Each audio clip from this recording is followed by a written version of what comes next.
이제 배우자분도 참다 이제 도저히 못 참겠다고 이제 이혼하겠다고 이혼 소송을 냈는데, 이제 배우자분이 막 자긴 절대 이혼 못 한다고 막 하면서 제가 조정을 했는데, 이제 부인분이 나가시니까 막 저를 붙잡고 막 살려달라는 거예요. 저 좀 살려달라고, 저 이혼하면 죽는다고. 진작 잘하시지. 이제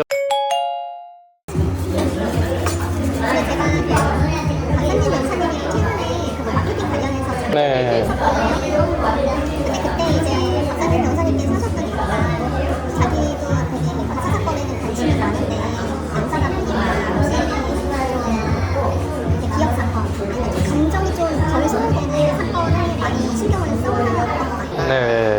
근데 이제 그렇게 비추어서 보면 되게 변호사님께서도 배우는 남자시고 네. 또 MBTI가 ISTJ시잖아요. 네.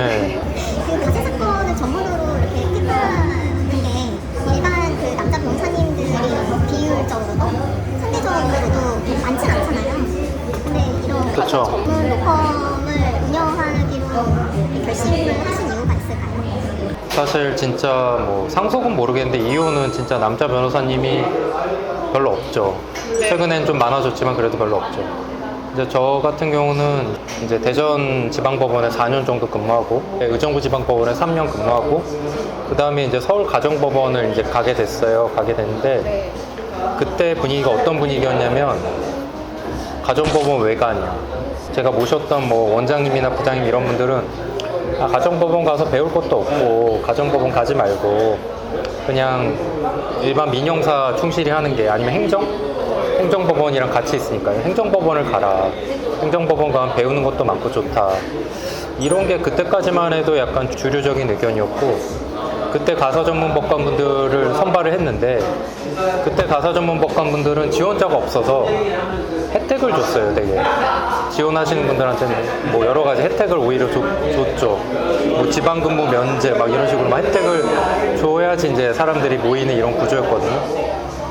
그런 상황에서 이제 저 같은 경우는 사실 이제 서울가정법원 그때 지원하게 된 우연한 계기는, 첫 번째는 집에서 가깝고, 두 번째는 이제 형사가 하기 싫어서. 왜요? 이제 서울가정법원 아니면 서울중앙지방법원인데, 서울중앙지방법원 가서 형사합의부나 이런 데 가서 이제 형사합의부 가면 되게 고생하거든요. 어떤 부분에서 고생을 많이 해요? 예를 들면은 뭐 이렇게 생각하시면 편할 겁니다. 뭐 윤석열 전 대통령 재판 이런 거 형사합의부에서 하거든요. 그러면은 진짜 막 일주일에 재판을 3일에서 4일을 거의 계속 하고요. 그 다음에 이제 기록이 종이 기록인데 막 이런 게 막 여기 커피숍 바닥을 다 뒤덮죠. 한 사건이 여기 커피숍을 다 뒤덮는 이런 사건을 해야 되기 때문에 그게 싫죠. 하기 싫고 힘들고, 그리고 막 저희들끼리 그런 얘기도 해요. 배우는 것도 별로 없다. 왜냐하면 다양한 사건을 해봐야 되는데 뭐 그런 큰 거 몇 개 해봤자 배우는 것도 별로 없다. 고생은 고생대로 죽어라고 하고. 이게 일장일단이 다 있고. 그래서 이제 저는 뭐 별다른 생각 없이 서울가정법원 이제 지원을 했는데 선발이 됐어요. 이제 돼가지고 갔는데 주변 분들께서 왜 그런 얘기를 하셨는지는 알 것 같았어요. 갔더니 이제 뭐 대법원 판례가 없어요. 일단 재산분할 기준이나 이런 거에 대한 판례는 없고, 어떻게 보면 하급심의 판사님들의 감, 네, 흔히 말하는 뭐 원님 재판 막 이런 식으로 재판이 이루어지고 있고, 이혼 사건의 법적 쟁점이라고 해봤자 특별할 것도 없고 막 그런 분위기였어요. 그래서 왜 말씀하신지는 알겠는데, 저는 이제 사건을 이제 딱 접하니까 너무 재밌는 거예요. 이게 약간 두 사람의 인생의 히스토리가 이제 쫙 이제 기록에 담겨 있거든요. 이 둘이 어떻게 결혼했고, 어떻게 살아왔고, 어떤 식으로 가정을 꾸려오다가 어떤 식으로 이런 소송까지 오게 됐는지가 이제 쫙 나오는 거죠. 그래서 약간 남의 인생을 진짜 합법적으로 엿보는 듯한 그런 느낌이고요. 거기서 약간 법적인 걸 떠나서 참 인생이 이런 거구나.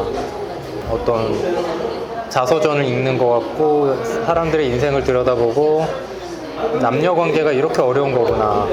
삶에서 뭐가 중요한 건가. 약간 그런 인생에 대한 고찰이나 경험 이런 거를 간접적으로 많이 하게 돼서 저는 너무 재밌더라고요. 그래서 되게 재밌네. 그러면서 사실 저희가 재판을 하면 이제 배석을 하면 좌우 배석은 사건이 나눠져 있어요. 지금은 약간 재판부 구성이 다르긴 한데 예전 같은 경우는 재판장님, 좌우 배석 판사님 이렇게 돼 있고 재판장님은 모든 사건을 다 하시고 좌우 배석 판사님들은 반반씩 사건을 가지고 있어요. 그래서 본인 사건이 아닌 건 아예 보지도 않아요. 관심도 없고 가사 재판부 배석을 하면서 제 주심이 아닌 사건도 막 기록을 보고 있는 거예요. 제 주심이 아닌데. 그리고 사실 솔직히 말씀드리면 그러다 보니까 재판할 때 되게 졸려요. 배석 판사님들 중에 막 꾸벅꾸벅 조시는 분들이 있거든요. 이게 자기 사건이 아니에요. 아예 관심도 없고. 그러다 보면 졸립죠, 당연히. 무슨 소린지도 모르겠고 졸리고 그러는데 이제 서울가정법원에 있을 때는 증인신문 자체는 거의 없지만 이제 재판을 하면서 법정에서 이제 보고 있으면 막 궁금해지는 거예요. 아, 이거 저 둘은 왜 저러고 싸우고 있지? 제 주심이 아닌데 막 기록을 막 보고 있는 거예요. 그래서 이거 되게 재밌다. 그리고 되게 배우는 게 많다. 특히나 어떻게 보면은 변호사나 이제 판검사로서 중요한 거는 법리지만 살면서 중요한 거는 그런 법리가 아니라 인생에 대한 고민과 통찰, 인간관계, 가족을 어떻게 꾸려나가야 되는지, 인생을 어떻게 살아야 되는지 이런 부분인데 그런 부분에 대해서 이제 간접적으로 많이 체득을 하고 되게 재밌어요. 뭐 일례로 제가 봤던 사건 중에 이제 노 부부신데 이혼을 하시는데 남자분이 법원 공무원이셨고 법무사를 하시다 퇴직을 하셨는데 재산이 너무 많은 거예요. 그래서 궁금해지는 거죠. 아니 이분 어떻게 이렇게 재산이 많지? 막 100억이 넘는 재산이신 거예요. 그래서 기록을 막 이제 봤더니 이제 기록을 보면 대충 알 수 있거든요. 재산 형성 경위가 항상 다툼이기 때문에 이분이 청계천이 개발되기 전에 청계천에 상가를 하나 사셨더라고요. 제가 지금도 기억이 나는데 그거를 한 10억 정도? 그 당시에 9억에서 10억 정도 사셨는데 개발되자마자 100억이 넘었어요, 바로. 그래서 거기서 10배가 딱 되시고 그거를 팔고 명동으로 갈아타셨어요. 그래서 한 300억 정도 재산이 확 그렇게 올라가더라고요. 그래서 판사일 하면서 재테크도 배울 수 있는 이런 흔치 않은 재테크를 이렇게 하면 되는구나 이런 것도 배울 수 있는 거죠. 특히나 이제 옛날 분들이시니까요. 젊었을 때 막 함부로 살다가 와이프한테도 함부로 하고 아이들도 이제 엄마 편이죠. 자녀들도 다 성인인데 이제 배우자분도 참다 이제 도저히 못 참겠다고 이제 이혼하겠다고 이혼 소송을 냈는데 이제 배우자분이 막 자긴 절대 이혼 못 한다고 막 하면서 제가 조정을 했는데 이제 부인분이 나가시니까 막 저를 붙잡고 막 살려달라는 거예요. 저 좀 살려달라고. 저 이혼하면 죽는다고. 진작 잘하시지. 이제 와서 이런다고 이게 어떻게 해결이 되나. 뭐 이게 하루아침에 쌓인 게 아닌데 네, 아니면은 왜 나한테 살려달라고 배우자분을 붙잡고 살려달라고 하든지 그런 것도 보고 그 다음 이제 되게 안타까운 사건들도 있었어요. 그냥 열심히 성실하게 사는 이제 직장에 다니시는 분이신데 이 남편분이 이혼 소송을 넣었어요. 부인분은 이혼에는 동의하는 입장인데 재산이 사실 얼마 안 되세요.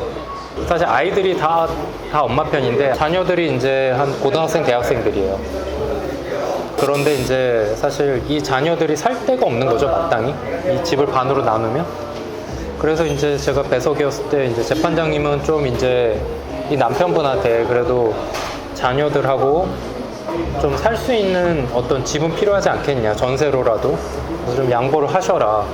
이렇게 좀 얘기를 하는 입장이셨는데 이분은 이제 절대 양보할 수 없어요. 그러면서 이제 이분이 하신 말씀이 뭐냐면 자기는 성실히 회사를 다니고 열심히 살아왔고 가정에도 나름 충실했다고 생각하는데 뭐 딴짓하고 다닌 것도 아니고 자기가 이혼을 청구하는 이유는 집에 오면은 자녀들이랑 와이프가 되게 즐겁게 얘기를 하다가 본인이 딱 오면 네, 대화가 딱 끊기고 각자 자기 방으로 들어간대요.